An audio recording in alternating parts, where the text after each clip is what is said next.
ಆತ್ಮೀಯ H16 news ಅರ್ಥಾತ್ ಸೀತಾರಾಮ್ ನ್ಯೂಸದ ವೀಕ್ಷಕರೇ, ನಾನು ನಿಮ್ಮವ ಎಂ ಆಯುಧ ಮಲ್ಲಪ್ಪ ಜೊತೆವರು. ತಾವು ಈಗ ಸುದ್ದಿಗಳ ಲೋಕಕ್ಕೆ ಎಂಟ್ರಿ ಹೊಡಿತಾ ಇದ್ದೀರಿ.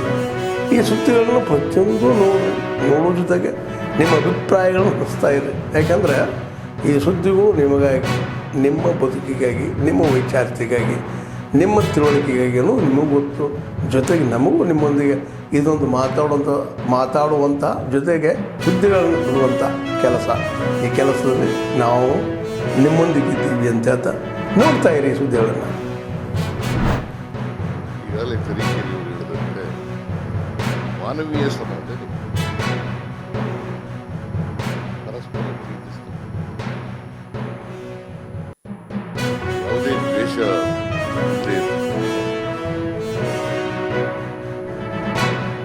ಬಗ್ಗೆ ಯಾರ್ದು ತಕರಾರಿಲ್ಲ ಅಂತ ನಾನು ಅನ್ಕೊಂಡಿದ್ದೆ. ಆದರೆ ಕೆಲವರು ದ್ವೇಷವನ್ನು ಉಂಟು ಮಾಡತಕ್ಕಂಥ, ಪ್ರೀತಿ ಇಲ್ಲದೆ ಇರತಕ್ಕಂಥ ಸಮಾಜವನ್ನು ಪ್ರಯತ್ನವನ್ನು ಆ ಪ್ರಯತ್ನಕ್ಕೆ ಯಾವ ಕಾರಣಕ್ಕೂ ಕೂಡ ಸಹಾಯ ಮಾಡ್ತಕ್ಕಂಥ ಪ್ರಯತ್ನ. ಆದರೆ ಸುಳ್ಳು ಮಾತ್ರ ಬರೆಯಬೇಕು. ಸುಳ್ಳು ಯಾವುದೂ ಸತ್ಯನೇ ಹೇಳಕ್ಕಾಗಲ್ಲ. ಗೊತ್ತಿದ್ದು ಸುಳ್ಳು ಹೇಳ, ಇನ್ನೊಬ್ರದ್ದು ತೇಜೋಧ ಮಾಡೋದಕ್ಕೋಸ್ಕರ ಮಾಡಲ್ಲ, ಅಥವಾ ಇನ್ಯಾವುದೋ ಕಾರಣಕ್ಕೋಸ್ಕರ ಮಾಡಲ್ಲ. ಅದು ಮಾಡಿದ್ರೆ ಸಮಾಜಕ್ಕೆ ಒಳ್ಳೆಯದಾಗ್ತದೆ, ಮತ್ತೆ ನಿಮ್ಮ ವೃತ್ತಿ ಧರ್ಮ ಇರ್ತಿರ್ತಾರೆ.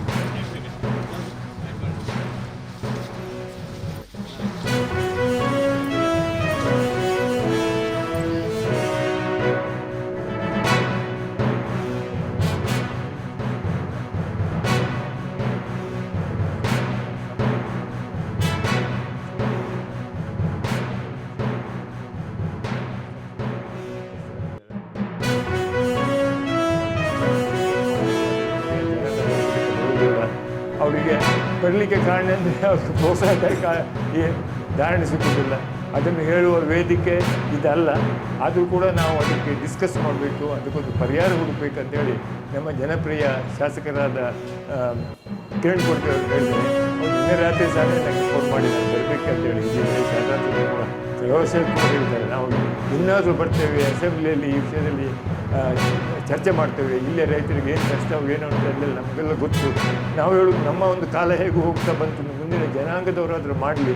ಈ ಗದ್ದೆ ಹಡವು ಬಿದ್ದು ನೋಡಲಿಕ್ಕೆ ಸಾಧ್ಯ ಇಲ್ಲ. ಎಷ್ಟೋ ಕಡೆಯಲ್ಲಿ ಹಡವು ಬಿದ್ದು ಅದೆಲ್ಲ ಪ್ರಾಣಿ ಪಕ್ಷಿಗಳು ಏನೇನೆಲ್ಲ ಆಗ್ತದೆ. ಅದನ್ನು ತಪ್ಪಿಸ್ಕೋಸ್ಕರ ನಾವು ಒಂದು ಅಮೋಘ ಒಂದು ಕಾರ್ಯ ಮಾಡ್ತಿದ್ದೇವೆ. ಮಾಡಬೇಕಂತಕ್ಕಂಥದ್ದನ್ನ 2007ರಲ್ಲಿ ಪ್ರಥಮ ಯಂತ್ರ ನಾಟಿ ಇಲ್ಲಿಗೆ ಪ್ರಾರಂಭ ಮಾಡಿದ್ವು. ನಮ್ಮ ಟೆರೇಸ್ ಮೇಲೆಲ್ಲ ನಾವು ನೇಜಿ ಮಾಡ್ತು. ಆ ನೇಜಿ ನೋಡಲಿಕ್ಕೆ ಅಕ್ಕಪಕ್ಕದ ಆಸುಪಾಸಿನ ಗ್ರಾಮದ ಅನೇಕ ಜನರು ಕೂಡ ಬಂದು ನೋಡಿದ್ರು. ಸೊ ಅದನ್ನು ಪ್ರೇರೇಪಿತಗೊಂಡರು. ಸೊ ಈ ಥರನ ಕೃಷಿ ಮಾಡ್ಬೋದಾ ಅಂತಕ್ಕಂಥದ್ದನ್ನ ಕಲ್ತ್ಕೊಂಡು ಆನಂತರ ಎಲ್ಲ ಕಡೆ ವಿಸ್ತಾರ ಆಯಿತು. ಮತ್ತು ನಾವು ಬೆಳೆಯನ್ನು ಬೆಳಿತೀರಿ, ಸೊ ಅಷ್ಟು ಕೂಡ ನಮ್ಮ ಕೈಗೆ ಸಿಗ್ತದೆ ಅನ್ನೋವಂಥ ಗ್ಯಾರಂಟಿ ಇಲ್ಲ. ಸೊ ಸಾಕಷ್ಟು ಸಮಸ್ಯೆಗಳಿದೆ. ಸೊ ಇದರ ಒಂದು ಸಮಸ್ಯೆಗಳಲ್ಲೂ ಕೂಡ ಕೆಲವು ಯುವಕರು ಇವತ್ತು ಈ ಒಂದು ಯಾಂತ್ರಿಕತೆ ಬೇಸಾಯವನ್ನು ಮಾಡಿ ಅದರಲ್ಲೂ ಕೂಡ ನಮ್ಮ ಸಂಶೋಧನಾ ಕೇಂದ್ರದಲ್ಲಿ ತರಬೇತಿಗಳನ್ನು ಕ್ರಮೇಣ ಕೊಡ್ತಾ ಇದ್ದಾರೆ.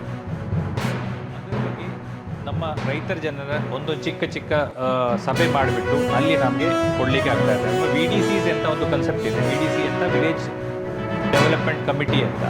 ಆ ಥರದೊಂದು ನಾವು ಮಾಡಿಬಿಟ್ಟು ಅಲ್ಲಿಂದ ಏನು ಅವರದ್ದು ಏನು ಟ್ರೈನಿಂಗ್ ಅವಶ್ಯಕತೆ ಬರ್ತಾ ಇದೆ ನಾವು ಅವರಿಗೆ ಆ ಟ್ರೈನಿಂಗ್ ಕೊಡ್ತಾ ಇದ್ದೀವಿ. ಈಗ ತುರ್ತು ಪರಿಸ್ಥಿತಿ ಕ್ರಾಂತಿ ಸಂದರ್ಭದಲ್ಲಿ 1976 ಪಕ್ಷದ ನಾಯಕರುಗಳೆಲ್ಲ ಜೈಲಲ್ಲಿದ್ದಾಗ ಶ್ರೀಮತಿ ಇಂದಿರಾ ಗಾಂಧಿಯವರು ಯಾವುದೇ ಚರ್ಚೆ ಇಲ್ಲದೆ ಅದನ್ನು ಸೇರಿಸಿದರು. ಅಂಬೇಡ್ಕರ್ ಅವರು ಸಂವಿಧಾನ ರಚನೆ ಮಾಡಬೇಕಾದ್ರೆ ಇದ್ರ ಬಗ್ಗೆ ಅರಿವೇ ಇರಲಿಲ್ವಾ? KT ಶಾ 1948 ಸೆಪ್ಟೆಂಬರ್ ತಿಂಗಳಲ್ಲಿ ನಡೆದಂಥ ಕಾನ್ಸ್ಟಿಟ್ಯೂಷನ್ ಅಸೆಂಬ್ಲಿ ಡಿಬೇಟ್ನಲ್ಲಿ ಈ ಒಂದು ಪ್ರಸ್ತಾವನೆಯನ್ನು ಮುಂದಿಡ್ತಾರೆ. ಈ ಪ್ರಸ್ತಾವನೆ ಮುಂದಿಟ್ಟಾಗ ಭಾಳ ಸ್ಪಷ್ಟ ಶಬ್ದಗಳಲ್ಲಿ ಅಂಬೇಡ್ಕರ್ ಅವರು ನಿರಾಕರಿಸ್ತಾರೆ. ಕಾನ್ಸ್ಟಿಟ್ಯೂಷನ್ ಅಸೆಂಬ್ಲಿ ಅಂಬೇಡ್ಕರ್ ಅವರ ಅಭಿಪ್ರಾಯವನ್ನು ಒಪ್ಕೊಳ್ತಾರೆ. ಭಾರತವನ್ನು ಯಾವುದೇ ಒಂದು ಇಸಮ್ನ ಬ್ರಾಂಡ್ ಆಗಿ ಮಾಡೋದಕ್ಕೆ ಬಯಸಬಾರ್ದು. ಇಲ್ಲಿ ಸರ್ವಧರ್ಮ ಸಮಭಾವ ಅನ್ನೋದಿದೆ. ಯಾವುದೋ ಒಂದು ಇಸಮ್ನ ಬ್ರಾಂಡನ್ನು ಭಾರತವನ್ನು ಮಾಡೋಕ್ಕೆ ಇಷ್ಟಪಡಲ್ಲ.